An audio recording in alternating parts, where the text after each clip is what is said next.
This is episode 8 in my series of one sheet poster collection.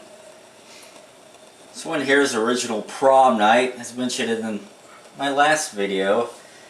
Prom Night was one of the beloved slasher movies that came out during the early 80s. Prom Night was, I do believe, made in Canada, kind of Canadian production that came out. Was never really big. I guess it's made its little niche in the slasher genre. It was probably best known, has its reputation due to the fact that it has Jamie Lee Curtis in it. Of course, she was the star of Halloween and Halloween 2. She would work with John Carpenter again in The Fog. She was in Terror Train, another slasher flick, and that actually might have been a Canadian flick. Maybe April Fool's Day wasn't, but Jamie Lee Curtis stars in this one, so that's kind of what gives the original Prom Night its reputation. It also has Leslie Nielsen, best known being in the Naked Gun movies and being a comedian. Huh? Airplane? No, yes, Airplane. Of course, don't call me Shirley. Yes. But he plays it serious here. He plays a father principal character. He's also principal down at school. And if I remember the movie correctly, he abuses his powers in the movie.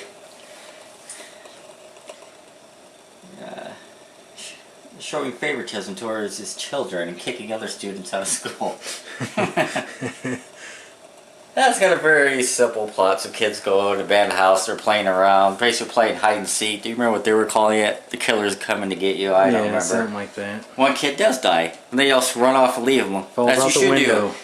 Anybody falls out a window to their death to the ground below, just leave the scene immediately. But someone, a shadow appears, showing the ground that someone else had been watching. You cut to whatever, 15 years later, it's Prom Night, senior year. High school kids started getting off. Basically kind of a revenge setup. I don't know, it's not a very great movie. To get a remake, PG-13, which many people complained about. It was a slasher movie. You can't be making PG-13 slasher movies. But it was a remake and they wanted to sell it to mainly the teen crowd. And PG-13, especially at that particular time they were doing those remakes, was kind of the way to go. Didn't have a lot of blood, it got panned. Also, I never understood the point of making the remake. Prom Night doesn't really have a big name. I understand remaking Halloween and Texas Chainsaw Massacre. You know, people don't necessarily like remaking the classics like that. There's obviously a value to those names. Even if you've never seen Halloween or Texas Chainsaw Massacre, you've at least heard of them. You understand their mark in the genre. But Prom Night doesn't really have that. Especially if you're making a PG-13 and trying to sell it to teenagers, none of those teenagers have even heard of the original Prom Night. If they did watch it, they wouldn't like it. So what was the point of remaking it? And the movie doesn't really follow the same storyline, so you're kind of using a name that has no value to it. It had the great sequels, though. What? Oh, I did like the sequels. You got Prom Night 2, Hello, Mary Lou, which I actually would like that poster. It is a more enjoyable movie. And it has Michael Ironside in it, one of my favorite B-movie actors. And then there was a third one. Actually, I don't remember the third one that well. Well, I can't tell you, so I don't know. Well, I did like. Most people like the second one better than the original Prom Night. So you can check them out if you wish. If you want to watch a bunch of early '80s slasher movies, this is definitely one of the more well-known titles, I guess. And the slasher trend continues. We're down to April Fool's Day. Guess who's going to be the life of the party? April Fool's Day cut above the rest. Well, one thing you notice about this poster is actually no artwork. We just kind of got this setup. Actual people in it, but it still makes a neat image, obviously, with the noose and their knife behind their back. A group of friends get invited out to an island for a little party. Actually, I think there was, I can't remember if that was set up in the end towards the beginning, but she's tried to set up some kind of murder host type party, and she wanted to use her friends just kind of as a trial type thing, but then people start dying for real. And it's possible that our person hosting it is the one that's pointed out, and perhaps be the killer. She has psychological problems and stuff. But since he's over here, this right here is Tom Wilson. Biff! From Back to the Future. Make like a tree Hello, and get out of here. McFly! See, Biff plays a much nicer guy here, Tom Wilson. But he's in this movie. He becomes one of the victims. Spoiler alert.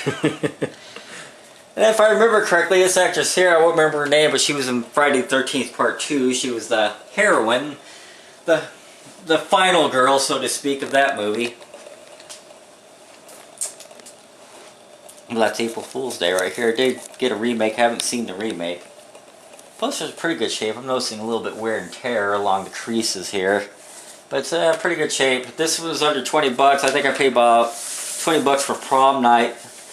I mean, if I got reproductions of these, they would cost 20 bucks. So I'm getting originals at the same price. My Bloody Valentine, I might have paid, because I wanted it real bad, I might have paid around 30 to 35. It did go up a little more.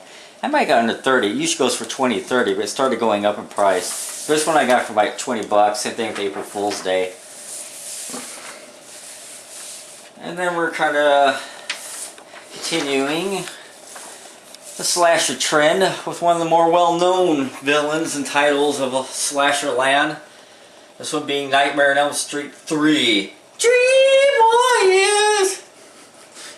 Now, I just inflict a copyright infringement. I just sing a Dawkins song, so this will no doubt be yanked. If you think you get out alive, you must be dreaming. I would love an original Nightmare on Elm Street poster, but that one cheap kitties does not go for cheap. It's going to cost you several $100. I don't think I've seen it under $400. But you can pretty much get all the sequels for relatively cheap. I paid 30, 40 bucks. Well, around $40 for this one. And it is one of the better sequels. It's probably my favorite sequel. And of the sequel posters, this might be my favorite. Though all the sequel posters are pretty cool. And they all have similar styled artwork, except for Part 6, Freddy's Dead. Doesn't use the artwork. It was basically just a picture of Freddy, more or less, on the cover. But very cool. We got our Dream Warriors here. Hopefully if you're watching this, you know who Freddy Krueger Nightmare on Elm Street is. I'm not going to go into the history of that franchise for the sake of one poster. Just remember, rockin' like Dawkins. One thing I will point out is if you get on YouTube, you can see the Dream Warriors video by Dawkins. They actually made a video for it. Robert Englund, Freddy Krueger himself, actually is in the video as well. He wakes up from the nightmare, realizing that video was just a dream. He wishes. I'm sorry, it was reality, Freddy, and it's on YouTube for everybody to have nightmares about. One other thing I would point out about this: Heather Langenkamp, who started the original, comes back in Part 3. John Saxon, who played her father, he comes back as well. Dick Cavett and Zsa Zsa Gabor, they both make cameos in this, playing themselves. And Patricia Arquette, early role for her, actually for Larry Fishburne as well. Patricia Arquette was a become popular actress after this. Her character comes back for Part 4, but she didn't come back for Part 4. And actually, I think it was just because she had contractual obligations to do another movie. Otherwise, she might have came back for Part 4 herself. But her character does make it in Part 4, even though she doesn't come back. So, some early roles by some young actors here, in this case. Patricia Arquette and Larry Fishburne. Alright, we're out of slasher flicks here. What do I got for time? About 2 minutes. For no apparent reason, this is sticky things in the back of my poster. I'm not irritated. I don't know why it's back there, but anyway. This is Humanoids from the Deep. They're not human, but they hunt human women for killing, not mating. This is a Roger Corman production. Came out around 1980. It actually says copyright 1980 here. Stars Vic Morrow and Doug McClure. This was the director. I'm trying to get the director's name because it was actually directed by a female. Of course, that's pretty rare. Not a lot of women directors to begin with, and even less in the horror genre.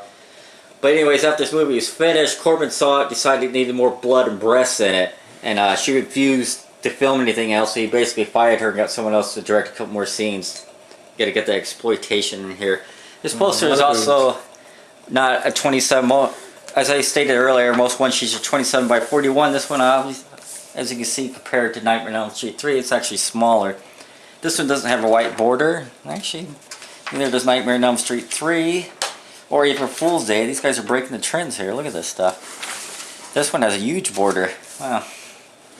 This did get a remake in the 90s, which I think was made for cable, and starred Robert Carradine from Revenge of the Nerds in the remake.